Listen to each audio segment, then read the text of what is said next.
এর উপরে কোরবানি ওয়াজিব কিন্তু কোরবানি করে না।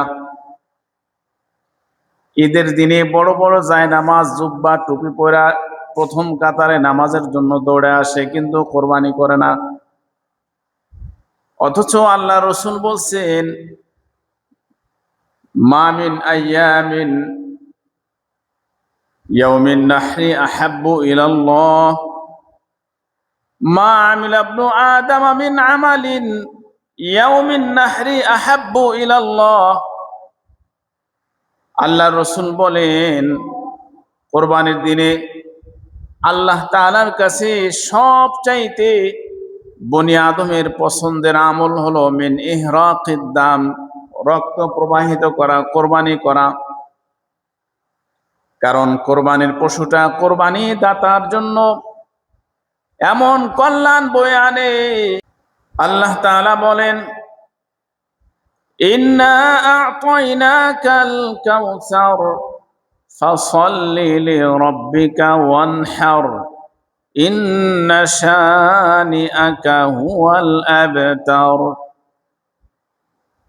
আল্লাহ সুবহানাহু ওয়া তাআলা বলেন, ইন্না আ'তাইনাকাল কাউসার, হে নবী নিশ্চয়ই আমি আপনাকে হাউজে কাউসার দান করেছি।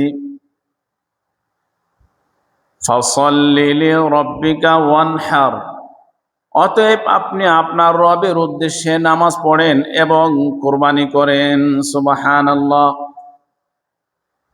এই সূরা কাউসারের মধ্যে আল্লাহ তাআলা আল্লাহর নবীকে কোরবানি করার জন্য অর্ডার করেছেন, আদেশ দিয়েছেন। কারণ কোরবানি করার মধ্যে অনেক ফজিলাত রয়েছে, অনেক মর্যাদা রয়েছে। কি মর্যাদা, কি ফজিলাত! সাহাবায়ে আজমাইনও আল্লাহর রাসূলের কাছে এর ফজিলাত সম্পর্কে জানতে চাইছেন। আন যায়েদ ইবনে আরকামা রাদিয়াল্লাহু তাআলা আনহু قال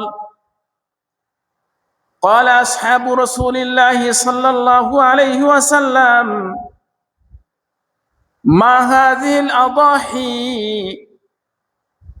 সাহাবায়ে আজমাইন আল্লাহর রাসূলের কাছে প্রশ্ন করলেন, ওগো আল্লাহর রাসূল, কোরবানি কি, কোরবানির ফজিলাত কি, এর দ্বারা কি পুণ্য লাভ করা যায়? আল্লাহর রাসূল বলেন, ক্বালা বিকুল্লি শারাতিন হাসানা, এক একটা লোমের বিনিময়ে এক একটা সওয়াব পুণ্য লাভ করা যাবে। সুবহানাল্লাহ। সাহাবায়ে আজমাইন আবার প্রশ্ন করলেন, ক্বালা ফাসসুফু ইয়া রাসূলুল্লাহ, ওগো আল্লাহর হাবিব, পশম বিশিষ্ট পশুর ক্ষেত্রেও কি এমন বিধান? আল্লাহ রাসূল বলেন, হ্যাঁ। ক্বালা ফাসসুফু বিকুল্লি শারাতিন মিন হাসানা, ক্বালা ফাসসুফু হাসানা, প্রত্যেকটা পশমের বিনিময়ে, লোমের বিনিময়ে আল্লাহ তাআলা কুরবানি দাতার জন্য সওয়াব রেখেছেন। সুবহানাল্লাহ। অন্য এক হাদিসের মধ্যে আল্লাহ রাসূল বলেন,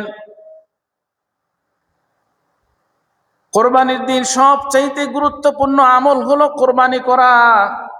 যাদের উপরে কোরবানি ওয়াজিব হয়েছে, আমাদের প্রত্যেকের উচিত হলো কোরবানি যথাযথভাবে, সঠিকভাবে কোরবানির কাজটা সম্পাদন করা। অনেকের উপরে কোরবানি ওয়াজিব কিন্তু কোরবানি করে না। ঈদের দিনে বড় বড় জায়নামাজ জুব্বা টুপি পরা প্রথম কাতারে নামাজের জন্য দৌড়ে আসে কিন্তু কোরবানি করে না। অথচ আল্লাহ রাসূল বলছেন, মা মিন আইয়ামিন ইয়াউমিন নাহরি আহাব্বু ইলাল্লাহ মা আমিলা ইবনু আদম মিন আমালিন ইয়াউমিন নাহরি আহাব্বু ইলাল্লাহ।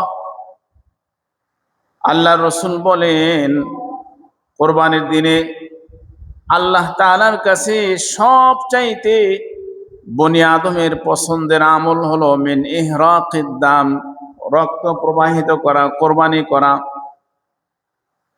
কারণ কোরবানির পশুটা কোরবানি দাতার জন্য এমন কল্যাণ বয়ে আনে। আল্লাহ রাসূল বলেন, ওয়া ইন্নাহু লায়াতি ইয়াউমাল কিয়ামাতি বিকুরুনিহা ওয়া আশআরিহা ওয়া আযলাফিহা। কিয়ামতের ময়দানে যেই দিন কোরবানি দাতার আমলনামা ওজন করা হবে, সেই দিন কোরবানির পশুটার শিং, রক্ত, গোশত সহকারে কোরবানি দাতার আমলনামা এগুলো যোগ করা হবে, ওজন করা হবে। সুবহানাল্লাহ। শুধু কি তাই, আল্লাহ রাসূল বলেন, ওয়া ইন্নাদ দাম লাকাউ মিনাল্লাহি তাআলা বিমাকান ক্বাবলা আন ইয়াকা বিল আরদি ফাতিবু বিহা নাফসান। আল্লাহ রাসূল বলেন, কোরবানি পশুটার জবাই করার সময় কোরবানির পশুর রক্তের ফোঁটা মাটিতে পড়ার আগে আল্লাহ তাআলার দপ্তরে পৌঁছে যায়। সুবহানাল্লাহ।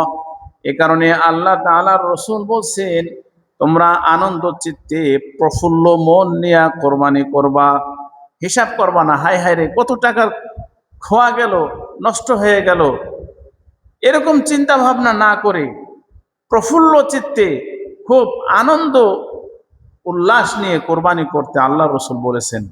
আল্লাহ তাআলা আমাদের সকলকে যথা টাইমে কোরবানি করা তৌফিক দান করেন।